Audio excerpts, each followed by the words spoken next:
let's get into the latest NFL rumors here. And we'll start with an interesting one. Earl Thomas to be traded to the Cincinnati Bengals. Yeah. Tom, the floor is yours. This is the first one on this. We're going to get out of the way early. It's fake news. It doesn't make any sense. NFL.com put out their list of teams that could trade for Earl Thomas. Now, teams like the Cowboys were obviously on there, but so were the Bengals, and it doesn't make sense, Cam. And the first line in the article was, the Bengals don't have an obvious need at safety, which is exactly right, so why would you give them Earl Thomas? They just drafted Bates. I like George Iloka. I like Sean Williams. Why would you give up a second-round pick for the Bengals if you just used one on a free safety? Doesn't make any sense. So Earl Thomas could be traded. Maybe he doesn't. Maybe he's not. Maybe Seattle works out a deal, whatever. Earl Thomas in Cincinnati does not make sense because why would the Bengals want him? Why would they give up what it costs to land him? It's not a fit at all in the end. If there is any trade that's going to happen with Earl Thomas, probably the Cowboys. Even though I don't think it's going to happen. I think the more likely outcome remains he leaves in free agency or Seattle works out a long-term deal. They want a lot and for good reason. They're not just going to give him away. He's really good. Go figure. One of the elite safeties out there in the NFL. So fake news on that. Let's go to rumor number 2. Josh Gordon to miss the start of training camp for Cleveland. 4 heads. 4 heads on this one. This is a real thing, and it's not the oh my God freak out moment that some on Twitter immediately thought it was, and certain ESPN reporters, Tony Grossi likes to think it is in Cleveland because he's an idiot. Everyone agrees with me on Twitter. Anyway, Josh Gordon made the announcement that look, he says he's in good shape mentally and physically. This is part of his plan, though, and I think the rationale is here, at least for Adam Schefter, is that Gordon wants some additional counseling and support because when he gets anxious, i.e. before the season, before training camp, before big moments happen, he in the past has turned to alcohol and marijuana. He doesn't want that to be the case. This is a proactive decision by Josh Gordon to ensure he has the most help that he has, that he's in good shape to go into training camp in the season, ready to go. And we saw how jacked he was in the offseason. Right. It's not like he's out of shape. It's that he wants to make sure he is in the best mental state possible. And guess what? This is a really mature move by Josh Gordon. I respect it. This is a good thing for Josh Gordon to do this. Now, obviously there's some, okay, well, let's make sure he's good, and that there's always the risk of a relapse when you deal with, addiction. But for Josh Gordon to do this, I think, is a very clear sign that he really has matured as a person. All right, so there you go. Josh Gordon going to miss the start of training camp there for Cleveland. Next up on the list, your weekly Dez Bryant update. Is he signing with the Cleveland Browns? Not one I thought we were going to get this week. We will give it just the one head, but Ian Rappaport threw it out there as a potential outcome. I don't think it's all that likely, but Rappaport was like, you have to wonder, Dez is sitting out there in light of the Josh Gordon missing some camp news, that do the Browns call Dez Bryant and say it's time to make a big move, which, I mean, it's fun to speculate, but we can bring up the Browns receiver depth chart here. I don't think it makes a ton of sense because Josh Gordon, you would imagine, will be back, if not before the season, before the preseason, or during camp itself. Landry. And all of a sudden, you've got Jarvis Landry you got to feed. You want to get David Njoku involved. You got Corey Coleman in there, too. You spent a 4th rounder on Antonio Callaway. You got some good players at halfback that you want to get the ball to. How do you divvy up those targets? It doesn't really make sense from a Browns perspective unless it's more serious than everyone has said it is, which I don't think it is. So if that's the case, I don't think it makes a lot of sense for Dez Bryant to go to Cleveland unless truly no one else wants him, which I don't believe is the case. Where will Dez Bryant sign this summer or later in the year? Let us know in comments. Have you ever laid down a prediction? Yeah, I keep going Niners/Saints. That's what you've been saying. Okay. I cheat and pick 2 teams. You know my answer. New England. You think it's pretty? He's going to the Patriots. I don't think it is. He's going to New England.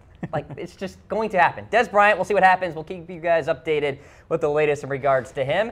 You're watching NFL Daily, presented by Man Crates. Head to mancrates.com to get the awesome Grill Master Crate for the summer, folks. There's no quicker way to separate the men from the boys than to observe how they manage a steak on the grill. The Grill Master Crate is for the man who's a cool operator when the heat is high right now. My grill comes this weekend. It is very hot here, by the way. It's like 108 this week, so that's great. Insane. My grill comes this weekend. Going to bust out the grill. Going to bust out the crate from Man Crate. Grill game's going to go way up here. Can't wait for it. Mancrates.com. Cannot wait. Awesome gifts, guys. Love, ladies and gentlemen.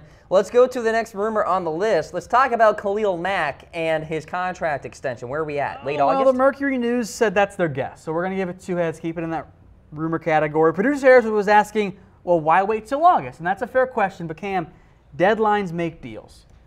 Training camp isn't the real deadline for Khalil Mack. Kind of like how deadlines write essays? Yes, that's the exact same thing. I haven't heard that one before, but yes, that's exactly the same mindset. Because procrastination is a real thing. Exactly. Once the timeline gets tightened, once the pressure gets on both sides, that's when deals start to get a little bit closer. So it's not about getting it done before week 1 of the preseason or week 2 or week 3. It's about making sure he's good to go for week 1 of the regular season. And I think by the time week 1 rolls around, when we get to early September, we're going to have a big deal for Khalil Mack. And it's going to be a record deal. Oh, he's going to get paid. It's, again, I think it's 5 years, $20 million a year, 75-ish% guaranteed. Book it. That's the market passes Von Miller, which deal was signed a couple years ago. Mack gets paid. Oakland, has to give up a lot of money, but they do it because it's Khalil Mack. He's worth it. And then boom, there you go. You're in great shape there. And you keep the focal point and the linchpin of your entire defense. And then Aaron Donald is listening very closely. Or vice versa. Mack waits for Aaron Donald, because the thing that's kind of the issue here is that both sides kind of want to go, I kind of want the other guy to sign first. Because once he gets signed, then I can ask for more. Or at least that's my bench line. This is a really difficult question. Who is the better player? There is no wrong answer, but it's Aaron Donald. I think I have to agree. The guy is unbelievable. Nearly perfect if you look at his Pro Football Focus grade a year ago. All right, next up, Bashaud Breeland to the AFC West. He's in Oakland. He's going to Kansas City tomorrow, Tom.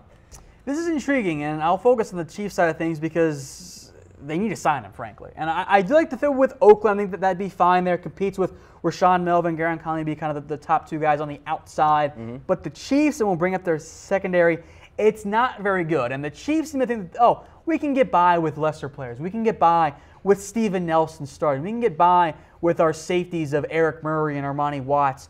If you bring in Bashaud Breeland, he might be actually your best corner. Because David Amerson is a number 2. Steven Nelson is a number 4 because he plays on the outside. Kendall Fuller is a really good nickel corner. Eric Berry is an elite safety. You got to bring in Bashaud Breeland. I think he's the best defensive back out there that's at least not, that should be healthy by now, you would hope at this point for Bashaud Breeland. But I think that it makes a lot of sense for Chiefs to go get him because you compare Amerson and Breeland, and at least you're not in as bad of shape.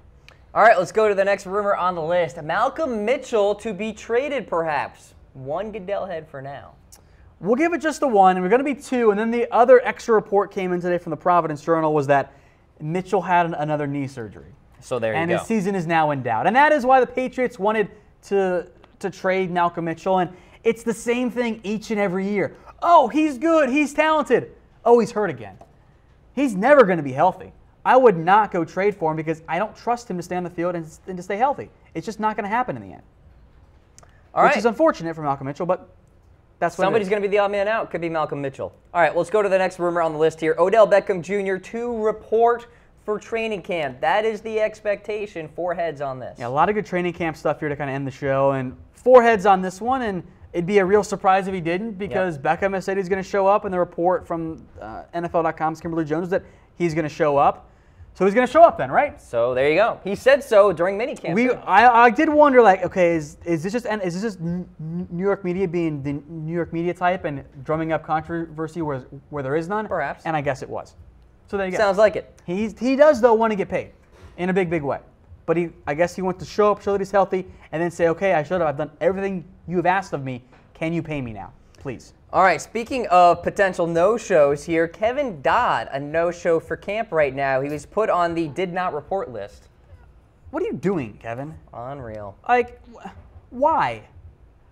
You're not in a holdout. 4 heads on this because he didn't show up. He was placed on the reserve/did not report list. What are you doing? You're a former 2nd-round pick who has 1 career sack that missed voluntary workouts, missed them on minicamp, is now in a position with a new staff to get a fresh start, and you don't show up for camp. Just be done with him. Unreal. The last thing that Kevin Dodd needs to do is to not show up for camp, and that's what he does. Whoever is advising him is also at blame here. your family, your friends got to say, dude, you got to show up. Like, this might be Dodd's last chance right now, because he's been so bad in the NFL, and because now he's apparently has some attitude issues and isn't focused enough. Big mistakes there for Dodd. All right, well, how about some good news for Cardinals fans out there? David Johnson not holding out. 4 heads here. He's reporting. I kind of thought he might, because he does fall in the similar Odell Beckham category where, he's got injuries and that's going to be a concern there. But we'll get to some more information here on Johnson. But has reported to training camp. All right, he skipped minicamp earlier this year, so he said, hey, I want a new contract, makes it clear, and he's entering that final year. But with the injuries that he had in the past, I think that might have been, hey, I need to show up and then get paid. And frankly, for David, he wants to see what Lev Bell gets, because he's going to set the market. He's not going to get an extension now. He might as well wait till the offseason to get paid in that big way. All right, so we'll see what happens with David Johnson, one of the premier running backs in the NFL. Didn't see much of the field last year due to injuries, so we'll see if he can bounce back. Yep.